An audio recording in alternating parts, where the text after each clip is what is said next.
कभी सोचा है कि भाई समय की असली कीमत होती क्या है? आज ना हम एक ऐसी ही कहानी सुनेंगे। एक ऐसी कहानी जो पीढ़ियों से चली आ रही है और हमें यही सबक सिखाती है। तो चलिए सीधे चलते हैं इस कहानी की दुनिया में। तो हमारी पूरी कहानी का जो दिल है ना, वो बस इसी एक सवाल में छिपा हुआ है। एक दिन का, एक अकेले दिन का असली मूल्य क्या है? सवाल सुनने में तो बहुत सीधा साधा लगता है ना? पर इसका जवाब बहुत गहरा है। तो कहानी की शुरुआत होती है एक पिता से।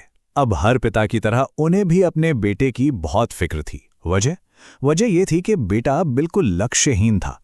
कोई मकसद नहीं था उसकी जिंदगी का। और बस यही बात पिता को अंदर ही अंदर खाए जा रही थी। हाँ, तो ये जो पिता थे ना, उनकी आंखों में अपने बेटे के लिए चिंता आप साफ साफ देख सकते थे। और बेटा, अरे उसका तो क्या ही कहना। दिन भर बस पेड़ों के नीचे सोना या फिर दोस्तों के साथ गपशप में वक्त बर्बाद करना। काम धाम की तो उसे कोई परवाह ही नहीं थी। तो बस आखिरकार पिता ने ठान लिया कि भाई अब तो बेटे को सबक सिखाना ही पड़ेगा। उन्होंने उसे अपने पास बुलाया और कहा, जाओ अलमारी से वो पुरानी धूल भरी घड़ी लेकर आओ। बस यही घड़ी उनके रिश्ते और उस लड़के की पूरी जिंदगी को हमेशा हमेशा के लिए बदलने वाली थी। और यहीं से पिता के सबक का पहला हिस्सा शुरू होता है। बेटे को एक काम दिया गया जो सुनने में तो बड़ा आसान था, पर असल में ये एक चुनौती थी। काम था इस पुरानी घड़ी की असली कीमत पता करके आना। पिता ने घड़ी उसके हाथ में दी और बोले, ये घड़ी ले, बाजार जा और पता लगा कि लोग इसके बदले में क्या देने को तैयार हैं। तो बेटा पहुंच गया बाजार। अब वहां तो अजीब ही हिसाब था। अरे, कोई घड़ी को देखकर कह रहा था, मैं इसके 500 रुपए दूंगा। तो कोई बोल रहा था, नहीं नहीं, मैं 1000 दूंगा। हर कोई अपनी अपनी कीमत बता रहा था और बेचारा बेटा, वो तो पूरी तरह कंफ्यूज हो गया था। तो जब बेटा वापस आया और उसने ये सब बताया, तो पिता ने उसे एक और सफर पे भेज दिया। पर ये वाला सफर, ये पहले से कहीं ज्यादा मुश्किल और गहरा था। और हाँ, यही उसकी जिंदगी का सबसे बड़ा सबक बनने वाला था। इस बार पिता का जो निर्देश था ना, वो एकदम चौंकाने वाला था। उन्होंने कहा, अब वापस बाजार जाओ, लेकिन इस बार लोगों से घड़ी की कीमत मत पूछना। उनसे पूछना, इसके अंदर जो समय है, उसकी क्या कीमत है। बेटा तो सुनकर हैरान रह गया, पर क्या करता, पिता की बात तो माननी ही थी। और इस बार, अरे बाप रे, बाजार का नजारा तो बिल्कुल ही अलग था। जैसे ही लड़के ने अपना सवाल पूछा कि समय की कीमत क्या है, लोग उस पर जोर जोर से हंसने लगे। कोई उसे पागल कह रहा था, तो कोई जाओ यहां से कहकर भगा रहा था। बेचारे का तो दिल ही टूट गया। और ठीक उसी वक्त, जब बेटा पूरी तरह से निराश होकर बस लौटने ही वाला था, कहानी में एक नया मोड़ आया। उसकी नजर एक बूढ़े घड़ीसाज पर पड़ी। और उस बूढ़े आदमी की आंखों में ना एक अजीब सी चमक थी, एक समझदारी थी। सोचिए, जहां पूरी भीड़ उस लड़के का मजाक उड़ा रही थी, वहीं से एक अकेले घड़ीसाज ने उसके सवाल की गहराई को समझ लिया।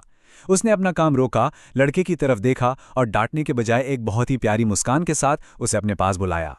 और फिर उस घड़ीसाज ने ज्ञान की वो पहली बात कही जिसने पूरी कहानी का मतलब ही बदल दिया। उसने बहुत ही सीधी लेकिन बहुत गहरी बात कही।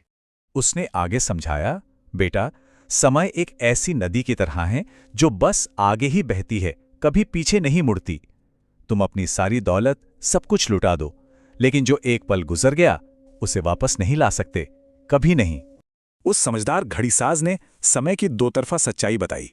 उसने कहा, देखो, बुरी खबर यह है कि समय उड़ जाता है, लेकिन अच्छी खबर क्या है पता है? अच्छी खबर यह है कि उस उड़ते हुए समय का पायलट कौन होगा, यह हम खुद चुन सकते हैं। और यही यही वो एक नंबर है जो राजा को और एक आम इंसान को, अमीर को और गरीब को, सबको एक बराबर लाकर खड़ा कर देता है। हर किसी को दिन में 24 घंटे ही मिलते हैं। फर्क सिर्फ इस बात से पड़ता है कि कोई इन घंटों को सोने में गंवा देता है और कोई इन्हीं घंटों से सोना बना लेता है। घड़ी सांस के वो शब्द वो लड़के के दिल में एकदम तीर की तरह जा लगे। ये कोई मामूली सलाह नहीं थी, नहीं, ये तो वो ज्ञान था जिसने उसकी आत्मा तक को झकझोर कर रख दिया। और बस उसी पल से उसकी जिंदगी का रास्ता हमेशा के लिए बदल गया। उस लड़के को अपनी गलती का एहसास हो चुका था कि वो अब तक क्या खो रहा था। वो वहां से सीधा दौड़ता हुआ घर गया और अपने पिता को एक एक बात बताई। और उसके पिता के चेहरे पर जो मुस्कान आई ना, वो दुनिया की किसी भी दौलत से कहीं ज्यादा कीमती थी। बस उस दिन के बाद वो बेटा पूरी तरह बदल चुका था। वो आलसी लड़का अब रहा ही नहीं। अब तो उसने कड़ी मेहनत को ही अपना साथी बना लिया था। वो अपने हर मिनट, हर सेकंड का इस्तेमाल बड़ी ही समझदारी से करने लगा। क्यों? क्योंकि अब वो हर एक पल की असली कीमत को समझ चुका था। बस एक सबक और उसकी पूरी दुनिया ही बदल गई थी। और आखिर में ये पूरी कहानी हमें एक बहुत ही अनमोल सच सिखाती है, जो इस एक लाइन में छिपा है। तो ये कहानी हमें इसी सवाल के साथ छोड़ जाती है कि जब ये पता चल जाए कि हर एक पल कितना ज़्यादा कीमती है, तो कोई भी अपना अगला सेकंड कैसे बिताना चाहेगा। इस पर सोचिएगा ज़रूर।